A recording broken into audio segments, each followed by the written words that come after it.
Punonjës të operatorit të sistemit të transmetimit vijojnë punimet për riparimin e shtyllës së tensionit të lartë që ndodhet pranë fushkrujës, e cila u hodh në erë nga persona të pa identifikuar mbrëmjen e së njëjtës. Ndërkaq në fshatin Bilaj ku ndodhi shpërthimi i shtyllës së tensionit të lartë 220 kW, ka mbërritur edhe grupi ekspertëve të policisë për këshyrjen e vendngjarjes.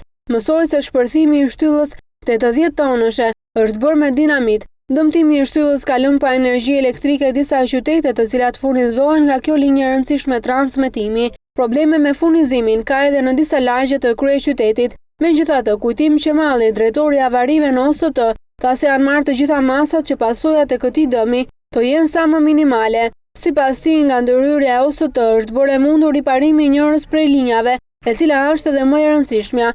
Pas këtij akti terrorist ose sabotimi, është rikuperuar njëra nga linjat, linja 220-13, që është më rëndësishme nga këto dy linja, dhe janë marrë masat që kjo linjë të rri gjithkohës në punë, janë marrë masat që të bëhet edhe eksportim energjie, linja që është ruajtur, që është në punë 220-13, të mbahet e tillë derisa të bëhet montimi i shtyllës re dhe kufizimet jenë minimale dhe kjo do shtyhet deri pas vitit të ri, domethënë.